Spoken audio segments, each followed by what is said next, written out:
YCP రాష్ట్ర కార్యదర్శి ఆదాల ప్రభాకర్ రెడ్డికి రాజకీయంగా కుడిభుజం వైవి రామరెడ్డి గారు నిన్నటి రోజున ఒక ప్రెస్ నోట్ ఆడియో విడుదల చేశారు.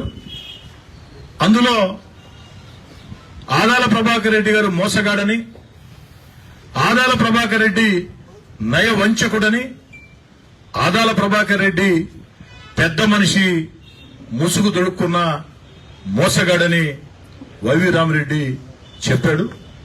మీరు దీని మీద అభిప్రాయం అడుగుతూ ఉన్నారు. అదేవిధంగా వైవి రామరెడ్డి బహిరంగ క్షమాపణ చెప్పారు. దీని మీద మీ అభిప్రాయం ఏమిటని విలేకరులుగా మీరు అడుగుతున్నారు. నేను చెప్పే సమాధానం ఒక్కటే, ఆనాడు 2 కోట్లు ఖర్చు పెట్టి, ఇది నేను చెప్పిన మాట కాదు, ఆదాల ప్రభాకర్ రెడ్డి గారి కుడిభుజం వైవి రామరెడ్డి వైఎస్ఆర్ కాంగ్రెస్ పార్టీ రాష్ట్ర కార్యదర్శి చెప్పిన మాట. ఆదాల ప్రభాకర్ రెడ్డి 2 కోట్లు ఖర్చు పెట్టి రాజకీయాల్ని పక్కన పెట్టి కోటమిరెడ్డి శ్రీధర్ రెడ్డి కుటుంబాన్ని ఛిద్రం చేయాలా అన్న రీతిలో పచ్చి అబద్దాలతో కూడినటువంటి దుష్ప్రచారాలు చేయించారు. ఇది నేను చెప్పిన మాట కాదు, వైవి రామరెడ్డి గారు చెప్పిన మాట. మరి ఆనాడు నా మీద దుష్ప్రచారం చేసిన రోజు నేను స్పందించలా, ఒక్క మాట కూడా మాట్లాడలా. గొంతు లేక కాదు, మాటల చాతుర్యం లేక కాదు. కానీ రాజకీయాల్లో ఒకటి మనం గమనించాలా, ఒక మనిషిని రాజకీయంగా విమర్శిస్తే ప్రజలు హర్షిస్తారు, దానిలో వాస్తవం ఉంటే ప్రజలు ఇది నిజమే కదా అంటారు, ఆ వ్యక్తికి నష్టం చేయగలుగుతారు. రాజకీయాల్లో వ్యక్తిగత విమర్శలు చేస్తే ఆ చేయించుకున్న వ్యక్తి ఎవరైతే విమర్శలు చేశారో వాళ్ళు పతనం అవుతారు ప్రజల దృష్టిలో. చేయించుకున్న వ్యక్తి రాజకీయంగా ఎంతో లాభపడతారు. వ్యక్తిత్వ హననాన్ని ఎవరైనా చేస్తే ప్రజలు సహించరు. నా వ్యక్తిత్వం గురించి ప్రజలందరికీ తెలుసు, మీ అందరికీ తెలుసు. 2 కోట్లు కాదు, 20 కోట్లు ఖర్చు పెట్టి కోటమిరెడ్డి శ్రీధర్ రెడ్డి నామస్మరణ ఎంత చేస్తే ప్రజల్లో నేను అంతగా బతికుంటా, ప్రజల్లో నాకంత మేలు చేస్తుందని నమ్మి ఆ రోజు ఒక్క మాట మాట్లాడలే. నేను కాదు, ఈ ఆఫీసులో ఉండే నా సెకండ్ పిఏ శివాజాలు వారి సమాధానం చెప్పేదానికి, నా మీద దుష్ప్రచారం చేసిన వ్యక్తులకి, నాకు వ్యతిరేకంగా పచ్చి అబద్దాలతో కూడుకున్న నీచాతి నిచమైన మాట్లాడే వాళ్ళకి సమాధానం చెప్పేదానికి నా మాటల చాతుర్యం, నా మాటలు పడలే. నా ఆఫీసులో నా సెకండ్ పిఏ శివ ఉన్నాడు. ఆఫీస్ బాయ్గా ఈ ఆఫీసులో చేరి కష్టపడి తెలివితేటలతో ఈరోజు నా పిఏగా, సెకండ్ పిఏగా ఉండే పరిస్థితి. అబ్బాయి చాలు, కానీ దానివల్ల అవతలకు మేలు జరగదు. ఎలక్షన్ టైంలో అది కరెక్ట్ కాదు. వాళ్ళు ఎంత తిడితే మనకంత మేలు జరగదు. అందుకే నేను ఓర్చుకున్నా. ఆ రోజు స్పందించలా. ఈరోజు వారు బహిరంగ క్షమాపణ అంటున్నారు. దీనికి నేను స్పందించదలుచుకోను. ఆ రోజు మాట్లాడిచ్చారు అంటే నేను చెప్పటం కాదు, ఆదాల ప్రభాకర్ రెడ్డి మాట్లాడిచ్చాడని.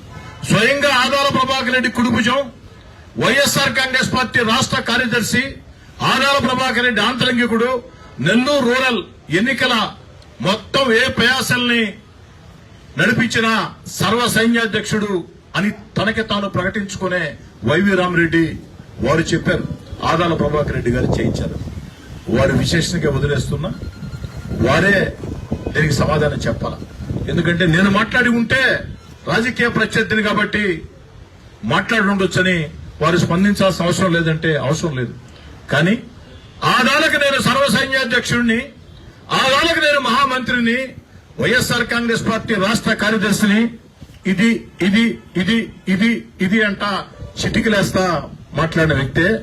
మరి ఆదాల ప్రభాకర్ రెడ్డి గారు మీ కుడిభుజం రాజకీయంగా చిటికల మీద చిటికలేస్తూ మాటలు చెప్పిన వైవి రామరెడ్డి, ఈరోజు మీరు 2 కోట్లు నా వ్యక్తిత్వ హననానికి పాల్పడేదానికి ఖర్చు పెట్టే బదులు ఆ 2 కోట్లతో రూరల్ నియోజకవర్గంలో కొన్ని వందల మంది పేద విద్యార్థినులకి స్కూల్ ఫీజులు కట్టి ఉంటే మీకు పుణ్యం వచ్చి ఉండేది, కాస్త రాజకీయంగా మేలు జరిగి ఉండేది. నా కుటుంబాన్ని చిత్రం చేయాలని, నా వ్యక్తిత్వాన్ని హననం చేయాలని పచ్చి అబద్దాలతో కూడిన వీడియోలు నా మీద పెట్టించి మాట్లాడిచ్చి దానికి 2 కోట్లు ఖర్చు పెట్టిన ఆదాల ప్రభాకర్ రెడ్డే ఆ 2 కోట్లు నా మీద ఖర్చు పెట్టే బదులు, వ్యక్తిత్వ హననానికి పాల్పడే బదులు రూరల్ నియోజకవర్గంలో బాగా చదువుకునే విద్యార్థులు కొన్ని 100 మందికి ఓ ఫీజు కట్టి ఉంటే నీకు మంచి పుణ్యం దక్కి ఉండేది. పుణ్యంతో పాటు రాజకీయంగా కాస్త ప్రయోజనం కూడా జరిగి ఉండేది. ఇదే నా సమాధానం. కాసేపు నేను శాసనసభ్యుడిని కాదు, మీరు పత్రికా విలేకరులు కాదు. నా ఆవేదన ఓ 2 నిమిషాలు మీతో మాట్లాడతా. నా పరిస్థితులు మీరుంటే ఏం చేస్తారో మీరే చెప్పాలి. రాజకీయాల్లో రాజకీయ పోరాటం తప్పులేదు, లేదు వ్యక్తిగత విమర్శలు కూడా చేస్తూ ఉన్నారు. నేనేంది నారా చంద్రబాబు గారి మీద, పవన్ కళ్యాణ్ గారి మీద, ఎంతో మంది నాయకుల మీద, ఆఖరికి వైఎస్ జగన్ గారి మీద ఏ మాటకా మాట చెప్పుకోవాలా, ఎంతో మంది మీద వ్యక్తిగత విమర్శలు చేస్తూ ఉన్నారు. వారి మీదే చేసినప్పుడు నా మీద ఎంతలే అని నాకు నేను సర్ది చెప్పుకోవచ్చు. ఆ వీడియోల్ని గ్రూపుల్లో పెట్టారు. గ్రూపుల్లో పెట్టినప్పుడు పెట్టడం వాళ్ళ హక్కు, అది అబద్దాలైనా పచ్చి అబద్దాలైనా.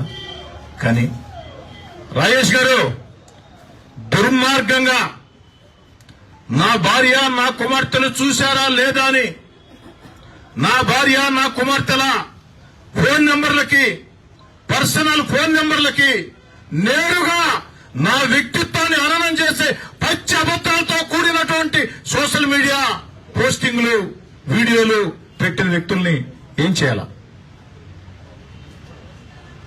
మీరే చెప్పండి. నా దృష్టిలో ఆ పెట్టిన వాళ్ళంతా కూడా రాజకీయ పిపీలకాలు, బాల్ బచ్చే బకరగాళ్లు,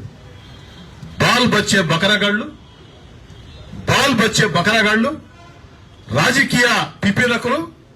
వారి చేత ఆదాల ప్రభాకర్ రెడ్డి నా వ్యక్తిత్వాన్ని హననం చేసే రీతిలో పచ్చి అబద్దాలతో కూడుకున్న పోస్టింగులు సోషల్ మీడియాలో పెట్టడమే కాకుండా వారి చేత నా భార్య, నా 2 కుమార్తెల 3 ఫోన్ నెంబర్లకి నేరుగా పంపించాను.